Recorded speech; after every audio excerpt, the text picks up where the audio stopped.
भाजपा का संकल्प पत्र जारी। पार्टी ने महिलाओं, युवाओं और गरीबों से किए ये वादे। पीएम मोदी बोले, देश हित के लिए यूसीसी जरूरी।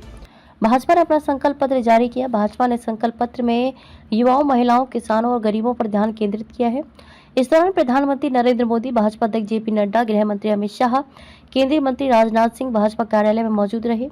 गरीब, युवा, किसान एवं आधी आबादी के प्रोत्साहन के लिए काफी कुछ होगा। भाजपा ने अपने घोषणा पत्र को संकल्प पत्र का नाम दिया है, जिसकी थीम 2047 तक विकसित भारत बनाने की मोदी की गारंटी पर आधारित हो सकती है। संकल्प पत्र जारी करने के बाद पीएम मोदी ने कहा कि हम परिणाम लाने के लिए काम करते हैं। हमारा फोकस निवेश से लेकर नौकरी तक है। फ्री राशन की योजना रहेगी जारी। गरीबों को पोषण युक्त भोजन मिले, ये सरकार की योजना है। सरकार की कोशिश है कि गरीबों की थाली संतोष युक्त हो। पार्टी ने किए ये महत्वपूर्ण वादे। संकल्प पत्र का जिक्र करते हुए पीएम मोदी ने कहा कि मुद्रा लोन की योजना 10 लाख से बढ़ाकर 20 लाख किया गया। वहीं 5 लाख तक मुफ्त इलाज जारी रहेगा। आयुष्मान के दायरे में ट्रांसजेंडर आएंगे। छोटे कस्बों में स्वनिधि योजना का विस्तार होगा। 5 साल में नारी शक्ति की भागीदारी बढ़ेगी। वहीं पीएम मोदी ने कहा कि सरकार का टारगेट है कि बिजली से कमाई हो सके। 3 करोड़ लखपति दीदी बनाना सरकार का टारगेट है। प्रधानमंत्री ने फिर दोहराया कि जिन्हें कोई नहीं पूछता उसे मोदी पूछता है। पीएम मोदी ने आगे कहा कि गांव में महिलाएं ड्रोन पायलट बनेंगी।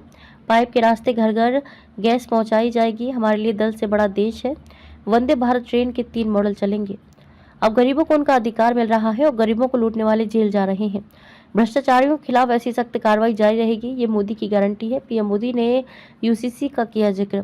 वहीं पीएम मोदी ने यूनिफॉर्म सिविल कोड का भी जिक्र किया। उन्होंने कहा कि यूसीसी देश हित के लिए आवश्यक है। जेपी नड्डा ने कांग्रेस पर साधा निशाना। संकल्प पत्र जारी करने से पहले भाजपा अध्यक्ष जेपी नड्डा ने पार्टी कार्यालय में नेताओं को संबोधित करते हुए कहा कि आज जब हम संकल्प पत्र लॉन्च कर रहे हैं तो हम सीखेंगे और चर्चा करेंगे कि हम पीएम नरेंद्र मोदी के नेतृत्व में अगले 5 वर्षों तक देश की सेवा कैसे करेंगे।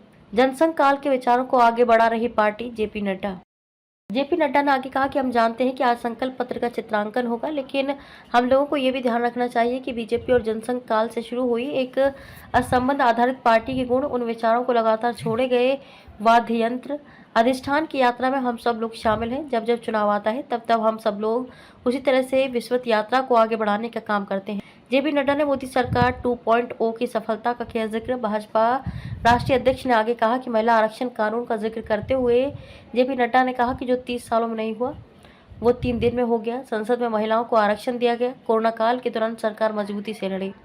बढ़ाए जा सकते हैं पीएम किसान सम्मान निधि के पैसे। जानकारी के मुताबिक पीएम किसान सम्मान निधि के पैसे बढ़ाने की घोषणा भी हो सकती है। अभी किसानों को प्रतिवर्ष 6,000 रुपये दिए जाते हैं। इसी तरह परोक्ष तौर पर किसानों के लिए कुछ अन्य योजनाओं की भी घोषणा की जा सकती है।